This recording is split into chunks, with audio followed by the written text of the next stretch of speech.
वो डरते हैं। कोई फॉरेनर नहीं इधर आना चाहता, डरते हैं। कोई एयरलाइन नहीं इधर आना चाहते हैं, उनके क्रूज के लिए काफ़ी सिक्योरिटी नहीं है। अच्छा सर, ये बताएं, जो अमेरिका ने बयान दिया है कि पाकिस्तान के एटमी असासे महफूज नहीं है, उसको कैसे देखते हैं? और इमरान खान ने उस पर बड़ी बात की, वो कैसे देखते हैं उसको? देखें जी, ये जो पहले की बात थी जिस वक्त इमरान खान की हुकूमत थी, एटमी असासे बिल्कुल महफूज हाथों में थे। इस वक्त हमें भी शक है इन पर।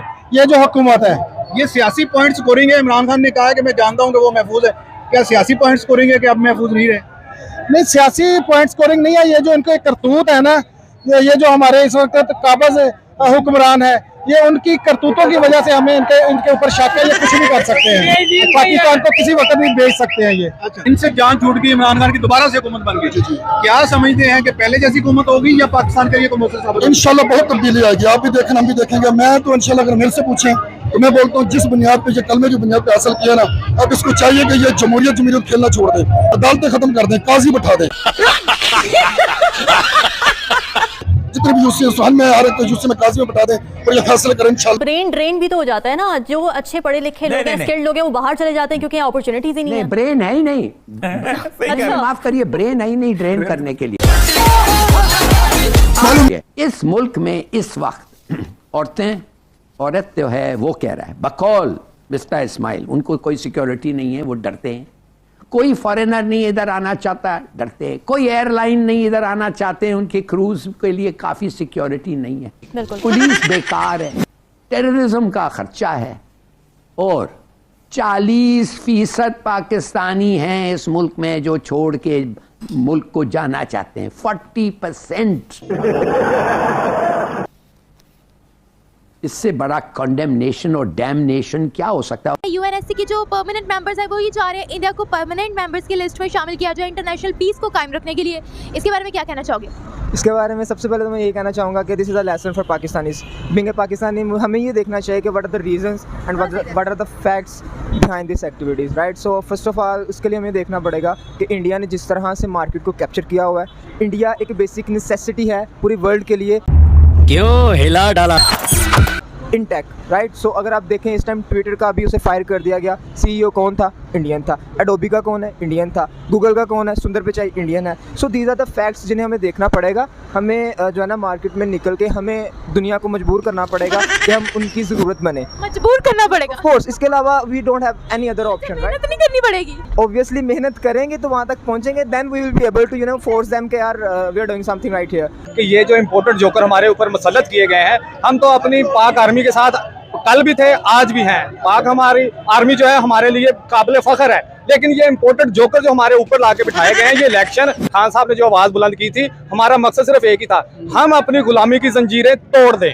लेकिन हमको इन्होंने अमेरिका के गुलाम बना दिया, हमको इन्होंने एक भारत के गुलाम बनाने की कोशिश की, हमसे इसराइल को मनवाने की कोशिश की गई। हमारे पास एटमी ताकत हमारी अपनी मेहनत से आई है। अमेरिका कह रहा है कि आपके एटमी असासे महफूज नहीं है। वो महफूज हाथों में थे, महफूज हाथों में है, लेकिन ये इम्पोर्टेड जोकर, ये थोड़ी सी चपकलिशी, ये उनसे डीले वीले करते हैं और इनकी आदत है।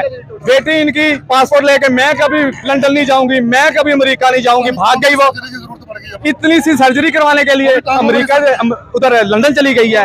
ये हमारे पैसे खा के, हमारे पैसे से टिकट खरीद के ये बाहर चले गए। अच्छा, जो इंडिया है, इंडिया के इमरान खान कह रहे हैं कि बड़ी अच्छी खारजा पॉलिसी है, वो किसी से डिक्टेशन नहीं लेते, तो क्या समझते हैं कि इमरान खान साहब इंडिया से तल्लुकात बेहतर चाहते हैं या नहीं?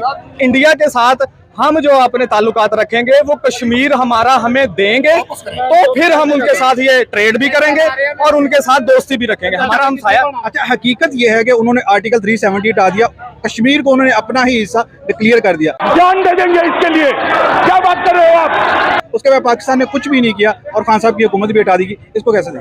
ये अमरीकी रजीम जो चेंज हुआ है ना, ये उसका नतीजा है, क्योंकि अमरीका, भारत, इसराइल ये एक ही पैनल है। हम अल्हम्दुलिल्लाह हम अपनी खुददारी चाहते हैं, हम किसी के गुलाम नहीं है, हम अपनी कमाते हैं, हम अपनी खाते हैं। अब पाकिस्तान में जो बहरान है उसको कोई नहीं टाल सकता। अगर मेरे जैसा बंदा जिसको इकोनॉमी की इतनी समझ भी नहीं है, उसको समझ आ रही है कि भाई ये देखिए आप किधर जा रहे हैं। अब देखिए जो दुनिया की क्रेडिट रेटिंग एजेंसीज हैं वो पाकिस्तान की जो दर्जा करते हैं, जो क्रेडिट रेटिंग करते हैं, वो हमें गिरा दी और अब हमें वो श्रीलंका, घाना और अर्जेंटीना, नाइजीरिया जैसे मुल्कों में वो शामिल कर रहे हैं। और वो मुल्क पहले डिफॉल्ट के करीब पहुंचे हुए हैं या डिफॉल्ट हो चुके हुए हैं। श्रीलंका को अगर आप देख लें, तो अगर श्रीलंका के बाद पाकिस्तान डिफॉल्ट करता है तो समझें कि जो चाइनीज मॉडल है ठुस हो गया। मस्त जोक मारा। और जारी बात है, हमें नए वो कर्जे इसलिए नहीं मिल रहे, वो देख रहे हैं कि पॉलिटिकली एक लीडर जो है वो सड़कों पे है, दूसरे लीडर जो है वो आपस में बैठे हैं, वो तो उस लीडर का जवाब भी नहीं देते, फौज अंडर प्रेशर है, मीडिया डिवाइडेड है। क्या करना और क्या ना करना। कि पाकिस्तान की डेमोक्रेसी स्ट्रॉन्ग नहीं है, स्टेबल नहीं है।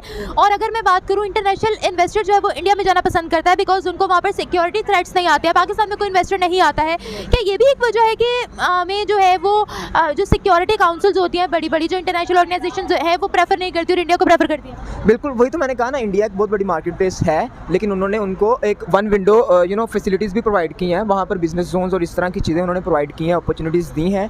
और वो I would like to mention here कि वो टेक में बहुत आगे चले गए हैं। अगर आप इस चीज़ पे रिसर्च करें तो अनफॉर्चुनेटली हम बहुत पीछे हैं इस चीज़ में, ठीक है। वो आज से 20-30 साल आगे का सोच रहे हैं और चीज़ों को उस डायमेंशन में लेके जा रहे हैं। क्या बात। Unfortunately Pakistan is the only country which is actually owned by और ruled by military. United Nations है, वो सेम चीज़ें मतलब कि कंपेयर किया जाए तो आईसीसी और यूनाइटेड नेशन सेम चीज़ें जो आईसीसी में हो रही थी, मिसाल के तौर पर अभी प्रीवियसली हमारे मतलब कि वर्ल्ड कप हुआ था, तो आईसीसी को जो मतलब कि मोस्टली फंड चीज़ें हो रही हैं, फंड रेजिंग हो रही है, वो इंडिया की तरफ से हो रही है। तो अब जो यूनाइटेड नेशन में इंडिया को मिसाल के तौर पर परमानेंट मेंबर बनाया जाए, तो उसकी मेन वजह भी ये है कि जो ज़्यादा मिसाल के तौर पर चीज़ें हैं, जो ज़्यादा वोट्स हैं, वो इंडिया मतलब के करे। तो this is not a good thing for us और फॉर। आपको क्या लगता है फेवरेटिज्म की जा रही है? जाहिर सी बात है, ये तो अंधों को नज़र आ रहा है कि जो चीज़ आईसीसी में top of the order India है हर चीज़ में। अगर अभी आप इस चीज़ को कंपेयर करें तो इंडिया और पाकिस्तान का जो मैच हुआ था, उसमें जो अंपायर की वजह से जो सीन बना, उसके बाद जो इंडिया और बांग्लादेश का जो भी सीन हुआ था, बोलने दे, तकलीफ हुआ है बेचारे को, बोल उसमें जो क्लैश बना, तो टॉप ऑफ द ऑर्डर यही चीज़ें हैं कि इंडिया सपोर्ट कर रहा है आईसीसी को। मिसाल के तौर पर 80% हर जगह पे बायस्ड है, सारे लोग बायस्ड है। यही तो मैं कह रहा हूँ, जब आप एक कंट्री में रह रहे हैं 80% आपको मिसाल के तौर पर वो बंदा सपोर्ट कर रहा है, चाहे वो अच्छा हो चाहे बुरा हो, उसको सपोर्ट। फॉरेन कंट्रीज तो नहीं ना इंडिया में रह रही, जो बड़ी बड़ी हमारी सुपर पावर्स है वो तो नहीं ना इंडिया में रह रही, अमेरिका तो नहीं ना इंडिया में रह रहा। ये आगे स्वाद